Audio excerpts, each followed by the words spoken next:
মানিকগঞ্জের ছেলেরা যদি বিয়ে করি তাহলে কেমন হবে? রাগ প্রচুর।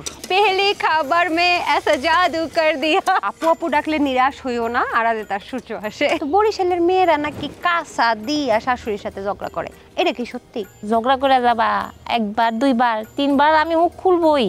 বরিশালের মেয়েদেরকে নাকি কোনোভাবে স্যাটিসফাই করা যায় না।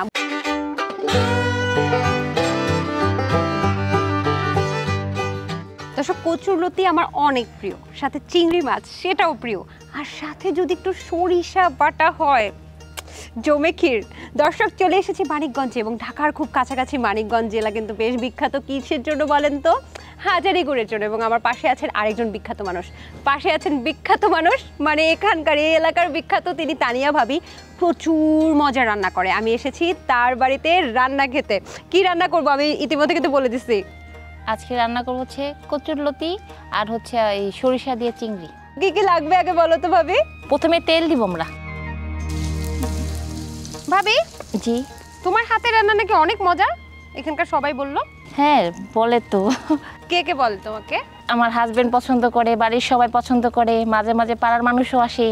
হ্যাঁ, এবং দর্শক, আজকে যে সব নারীদের বিবাহ হচ্ছে না তাদের জন্য সুখবর, কারণ এই যে আমার পাশে তানিয়া ভাবি কিন্তু শুধু রান্না দিয়েই ভাইয়ার মন জয় করেছিল। কি ঠিক বলেছি? হ্যাঁ। আচ্ছা চলো, কি দিবা এখন বলো আগে। প্রথমে পেঁয়াজ দিয়ে দিলাম, সাথে কাঁচামরিচ, এই যে সাথে রসুনটা দিয়ে দিলাম। আচ্ছা, রসুনটা কিসের জন্য দিলাম বলেন তো?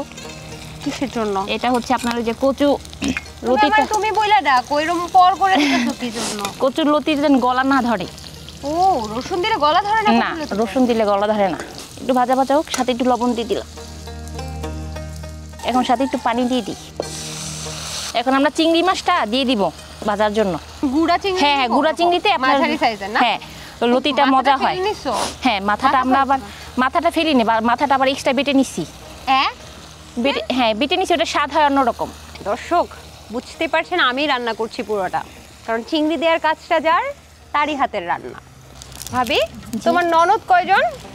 আমার ননদ নেই, ননাস আছে। ননাস দুজন। আচ্ছা, ননাসা নাকি খালি মানে ভাইয়ের বউর সাথে ঝগড়া করে? না, এগুলো ভুল ধারণা। তাই তোমার ননাসা তোমার আদর করে? আমার ননাসা আদর করে আমাকে অনেক। নাকি তুমি ঝগড়া করো? না। হ্যাঁ, তুমি কি লক্ষ্মী বউ? ঝগড়াঝাটি ভালো লাগে না। আচ্ছা, আমি শুনেছি তুমি নাকি ভাইয়ের সাথে প্রেম করে বিয়ে করছো। হ্যাঁ। এবং তোমার রান্না খেয়ে নাকি প্রথম তোমার উপর ক্রাশ খাইছিল, এটা কি সত্যি? হ্যাঁ। আচ্ছা, তো বলো তো সেই কাহিনী একটু শুনি। কোথায় দেখা হলো ভাইয়ার সাথে তোমার? দেখা হয়েছিল একদিন বন্ধুর সাথে, আমাদের বাড়ি গিয়েছিল, মানে আমার ভাইয়ের বন্ধুর সাথে উনি গিয়েছিল আমাদের বাড়িতে। ভাইয়ের বন্ধু? হ্যাঁ। আচ্ছা, মানে তোমার ভাইয়ের বন্ধু তোমার? হ্যাঁ হ্যাঁ, হাজবেন্ড। জি। ওকে, তারপর? পরে হচ্ছে যে যাওয়ার পরে এরকম মানে দূর থেকে গেছে, রান্না বান্না বাসাতে আমরা এমনি নর্মালি করি, তারপরে এক্সট্রা একটু ভালো মন্দ করছি। পরে আমার মা বলে যে তুমি রান্না করো। আচ্ছা, পরে করলাম, পরে রান্না বান্না করলাম, পরে খাওয়া দাওয়া করলো, জিজ্ঞেস করলো কে রান্না করছে। পরে আমার ভাই বললো যে আমার বোন রান্না করছে। ও, তারপরে কেমনে জানি ফোন নাম্বার নিছে, নেওয়ার পরেই তো কথাবার্তা। আমরা একটা গান শুনেছিলাম না দর্শক, পেহলি নজর মে ऐसा জাদু কর দিয়া। এখন আমার বলতে হবে পেহলি খাবার মে ऐसा জাদু কর দিয়া। মানে ভাবির হাতের রান্না খেয়ে ভাইয়া পটে গেছিল। আচ্ছা, তারপরে তোমার নাম্বারটা কার থেকে পেলো? নাম্বার কার থেকে নিছে না, আমার ভাইয়ের কাছ থেকে, মোবাইল থেকে বলছে। আচ্ছা, মানে চুপি চুপি? হ্যাঁ। তারপর এইটা দেই আমরা এখন, ওই যে বাটার মাথাটা, চিংড়ি মাছের মাথা। এখানে কি কি আছে? এখানে সরিষা আছে আর আপনার চিংড়ি মাছের মাথা, পানি দিয়ে দিই। তারপর কি হলো? তারপর ভাইয়া প্রথম ফোন দিয়ে কি বললো তোমাকে? প্রথম ফোন দিছে, পরে আমি প্রথমে বেশি একটা কথা বলি নাই, কে চিনি না, ও পরিচয় দেয় নাই যে কে আমি। তারপরে দু একদিন হাই হ্যালো আপু কেমন আছেন, পরে আমি জিজ্ঞেস করছি কে আপনি, পরে বললো পরিচিত আপনার। ও বাবা, তারপর? পরে ওই তো এই এক কথা দুই কথা বলতে বলতে দেখি ওনার কণ্ঠটা আমার ভালো লাগছে, কথাবার্তা বললাম, পরে পরিচয় দিছে যে আমি অমুক। পরেই তারপর কি পারিবারিকভাবে বিয়েটা হলো? হ্যাঁ, তারপরে পারিবারিকভাবে বিয়েটা হয়েছে। আচ্ছা, আপু আপু ডাকলে নিরাশ হইও না, আড়ালে তার সূর্য হাসে। এখন আমরা মশলাগুলো দিয়ে দিই। কি কি দেব মশলা? প্রথমে একটু মরিচের গুঁড়া দিয়ে দিলাম। মানিকগঞ্জের মানুষ কি বেশি ঝাল খায়? না, এদিকের মানুষ কম ঝালই খায়, কিন্তু আমরা তুমি কোন দেশের? আমাদের গ্রামের বাড়ি হচ্ছে বরিশাল। ওরে বাপরে, বরিশাল্লা! এই যে একটু নিয়ে দিলাম। বরিশালের ভাষায় কথা বলতে পারো না? পারি। আমি তো শুনছি বরিশালের মানুষকে তোমার বাইরে বিয়ে দেয় না, তাহলে তোমার যে এখানে বিয়ে হইলো? না, এখানে আমরা তো এমনি ঢাকার। আচ্ছা, আমার জন্ম হচ্ছে ঢাকায়, সবকিছুই ঢাকায়। কি দিচ্ছ বলো আগে? এটা হলুদের গুঁড়া দিলাম, মরিচ দিলাম, হলুদ হলুদ দিলাম, এই যে ধনিয়ার গুঁড়া দিলাম। তো বরিশালের মেয়েরা কেমন? বরিশালের মেয়েরা অনেক ভালো। আর মানিকগঞ্জের ছেলেরা কেমন? না, ওরাও ভালো। কেমন একটু বলো না, বিস্তারিত বলো। ভালো বলতে ওরা মানুষকে সম্মান দিতে পারে। আর মানিকগঞ্জের ছেলেদের রাগ কেমন? রাগ প্রচুর। রাগ প্রচুর? রাগ হলে কি করে? রাগ হইলে এখন ওই যে বিপরীতে যে মানুষ আছে তার চুপ করে থাকতে হবে। ও, না হলে তো মানে ভাঙচুর করে?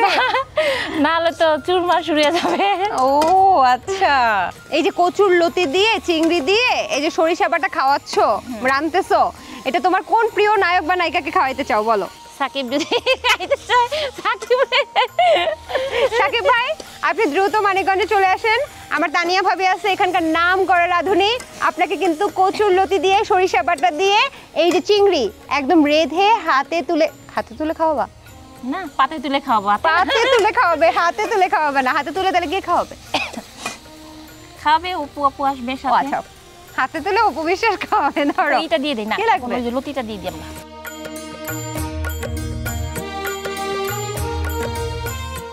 মানিকগঞ্জের ছেলেরা যদি বিয়ে করি তাহলে কেমন হবে? মানিকগঞ্জ ছেলের অনেক ভালো, মাথায় তুলে রাখবে তোমারে। মাথায় তুলে রাখলে আমি হাঁটবো কিভাবে? আসলে বুঝবা, দূরে থাকলে কেমনে বুঝাবো তোমারে? বরিশালের মেয়েদেরকে নাকি কোনোভাবে স্যাটিসফাই করা যায় না। বরিশালের মেয়ে বলতেছে মানিকগঞ্জের ছেলে ভালো, তার মানে মানিকগঞ্জের ছেলে শিওর শিওর শিওর সেরা, তাই না ভাবি? হ্যাঁ, এর সাথে আমি একটু পানি নিয়ে যাবো।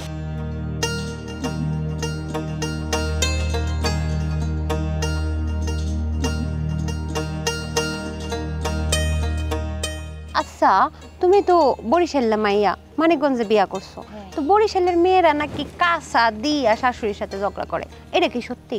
ঝগড়া আসলে এটা হচ্ছে নিজের কাছে, তোমার সাথে যেরকম ব্যবহার করবে তার সাথে সেরকম ব্যবহার করবো আমরা, নাকি? এখন তুমি ঝগড়া করে যাবা একবার, দুইবার, তিনবার, আমি মুখ খুলবই।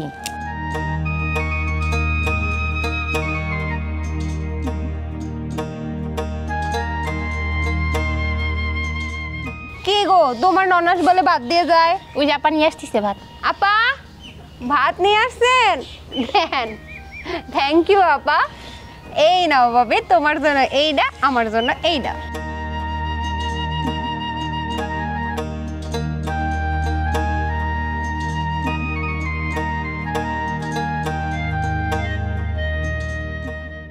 দর্শক, তৈরি হয়ে গেল আমাদের চিংড়ি লতির সরিষা, এবং এটা দেখে আমার কাছে মনে হচ্ছে সরিষাগুলো চিংড়ির সাথে লতির সাথে এমনভাবে মাখো মাখো অবস্থা দেখে একদম জিভে জল চলে আসে। ভাবি, তুমি খাওয়া শুরু করো। তুমি শুরু আচ্ছা করো। ভাবি, এই খাবারটা রানলে শাশুড়ি কি পড়বে? অবশ্যই, হ্যাঁ অবশ্যই। আচ্ছা, দেখি ভবিষ্যতে আমার কাজে লাগবে, একটু খেয়ে দেখি।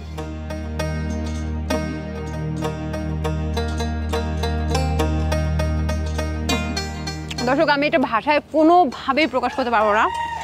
প্রথমে বলেছিলাম যে সরিষা ইলিশ শুনেছি, অনেক কিছু শুনেছি, কিন্তু সরিষা দিয়ে চিংড়ি প্রথমবার খাচ্ছি। কিন্তু সরিষা দিয়েও চিংড়ি যে এত মজাদার হতে পারে এবং এত জম্পেশ হতে পারে, সেটা আপনি না খাওয়া পর্যন্ত বুঝবেন না। ভাবে অনেক নন্দাই দেবর অনেকেই আছে, তাদেরকে একটু কিছু বলো, তারা বাসায় রান্না করবো না? হ্যাঁ, কও, ওই যে তাকায় রয়েছে। যেভাবে রান্না করছি ঠিক ওইভাবেই রান্না করবেন, বাসায় সবাই খেয়ে প্রশংসা করবে, আর আমাদের মানিকগঞ্জ বেড়াতে আসবেন। আমাদের মানিকগঞ্জ বেড়াইতে আসবেন, আর এইভাবে রান্না করে কেমন হয়েছে রান্নাটা এটা কিন্তু জানাইতে ভুলবেন না, ঠিক আছে? আজকের মতো আমি তানি ভাবির চুলার পার থেকে বিদায় নিতেছি। আগামী পর্বে হতে পারে আপনার চুলার পারে আমি সমৃদ্ধি হাজির হয়ে যাবো। টাটা। খাও খাও খাও, না আমি খাওয়াই দিই।